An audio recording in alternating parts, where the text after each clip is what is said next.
This video is for Eric T, who asked about pulling Ethernet cable through conduits. Take out the inner strands to whatever rope you're using. I'll take my two sections of rope and I'll fold them in half to find the midpoint. I'll link them together. And now when I push these together, you can see I make a little window.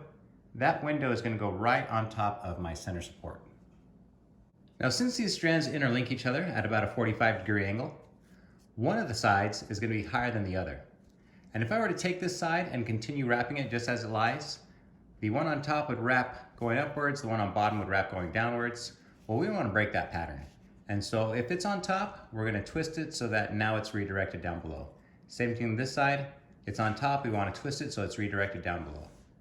Now the strands that we redirected, we're going to push until we get them to our opposite grip. And that is the pattern that we're going to follow. If the strand is on top, we're going to push it so that it goes down below and then push it over to our opposite grip. Okay? If you pay attention, you'll see that whatever we do on one side, we're doing the mirror image on the other. So this one's on top, I'm going to twist away almost if I'm turning on a car. This side, I'm turning off the car. It's going to be just like that. And so I'll twist and I'll push them over, twist, push them over, twist, push them over, and you can see our pattern starting to form. Now if you were lucky enough to see the Karate Kid in the 80s, you know where this is coming from, but it helps me keep track of where I'm at in my braiding. So right here, this one's above, I need to redirect it below, almost like I'm turning off the car, so I'm going to say wax off, and then I'm just going to keep going from there. So here we go, wax off, wax on, wax off, wax on, wax off. See, I got lost. If you get lost, what you can do is just let go of your cords and find the two colors that are the same. Just pull them tight, look to see where you're at. This one needs to go down below, so I'm going to wax on, twist, and now we're back into business.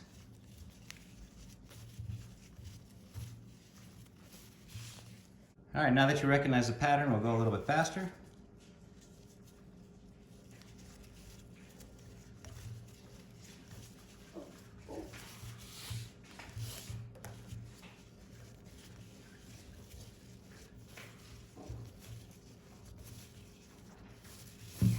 Now when we want to terminate this braid, for this project we're just going to take a set of needle nose pliers and pinch off the ends.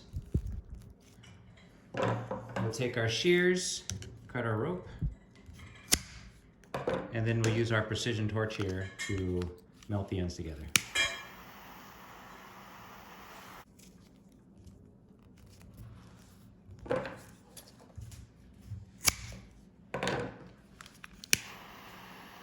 Now this particular torch I got at a gas station in Oceanside, California, but I also left a link for the Amazon affiliate in the description. Now all these braids will work together to grip onto our center support. If I were to take this and pull it down, you'll see I get some movement at the bottom here, but with every braid, it increases the friction, and so I won't be able to get much further than maybe a couple inches here. You can see how it constricts. All right, now let's get down to business. We're going to do a Cat9 cable and HDMI. Now this is a special tool for wrapping HDMI cables. Actually, I'm just kidding. If you know what this is for, go ahead and put it in the comments. If you don't have something fancy like this, you can always have someone help you hold it, or you can just rubber band it to a chair or something like that. We are going to use black and yellow here. Same thing, I'll take my yellow and I'll link it into my black. I'll create that window and I'll slide it right on top. Okay, now it's just a matter of weaving everything around. We want to make sure we stay high up and tight and just go all around like you saw in the last example. Let's see here. There we go.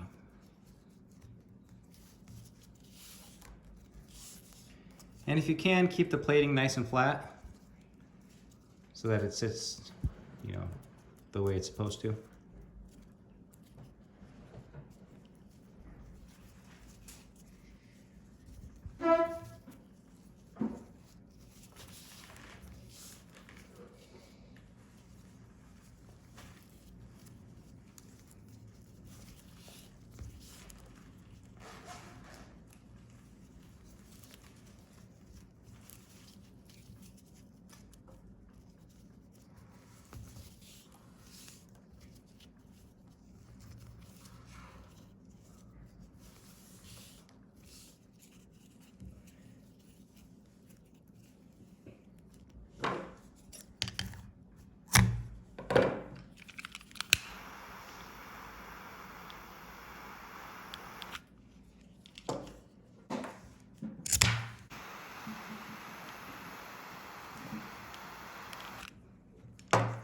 Okay, now it's time to pull these loops up so that we can add our pulling cord. And so what I'll do is I'll just pop off this yellow and the same thing for the black.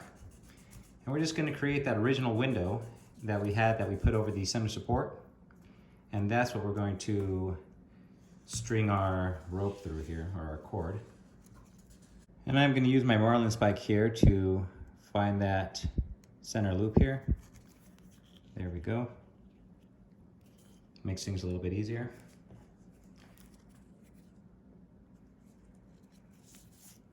Okay, now that we're through, I'll take this end here and I'm going to tie it off by going downward, overlapping.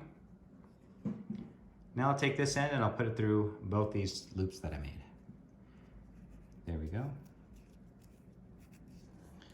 And that gives us a nice little neat termination point that we can adjust.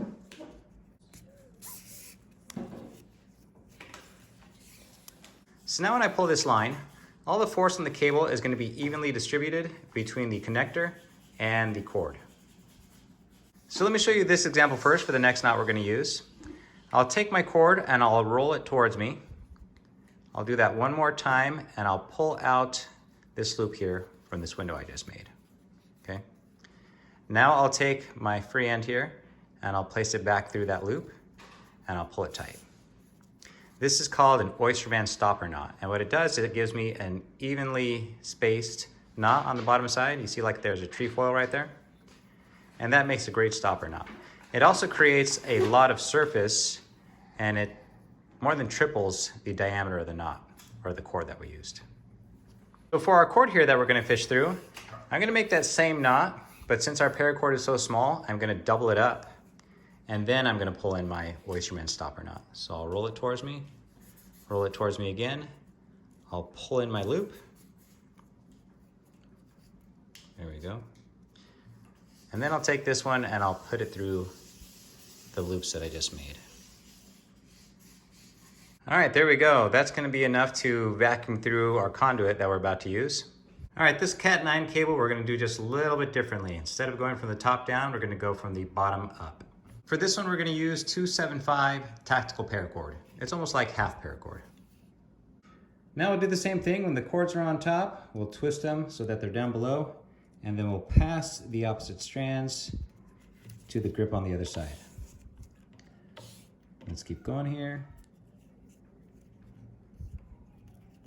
All right, once we get to the collar of our Cat 9 cable, we're going to take our two strands on either side and we're just going to tie simple overhand knots.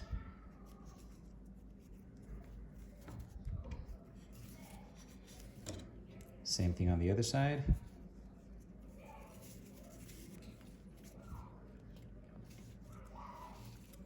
There we go. Now we're going to take our 4 strands and we're going to place them directly above and directly below our cat cable. These 2 strands on top, these 2 strands down below, we're going to tie them into an overhand knot.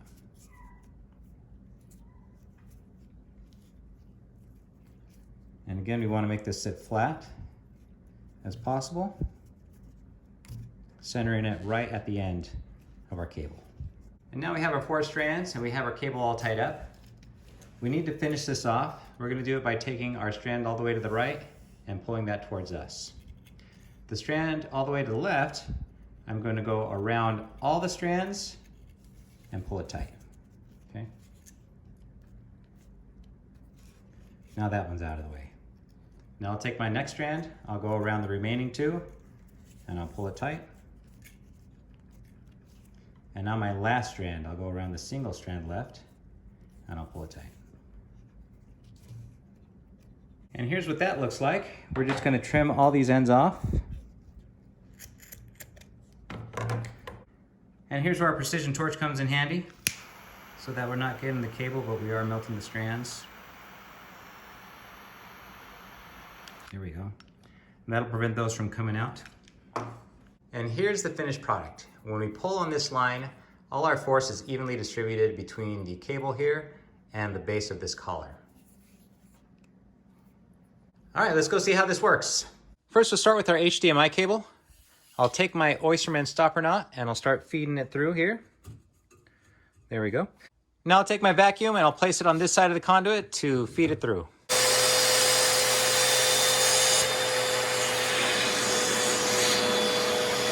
Okay, down here on this side, I'll make sure that my fish is nice and straight.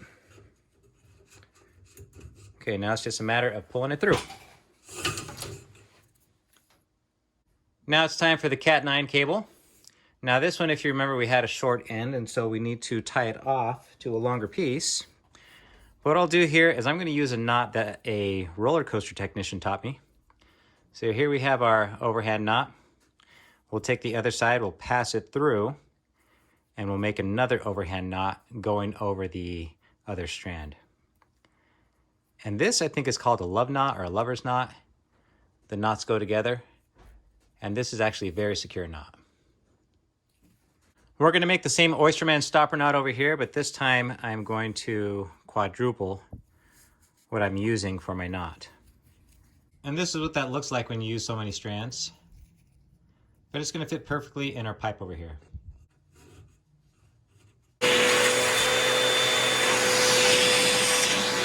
Make sure that our cable is aligned here and pull it through.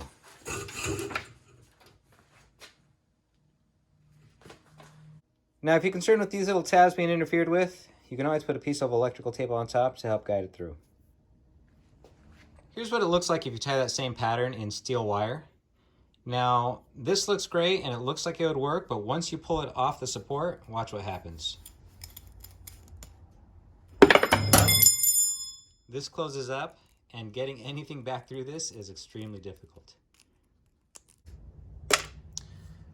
So I wouldn't say this is a dedicated tool that you could make, but it is another knot you can throw in your toolbox for when you have that pesky wire that doesn't want to go through.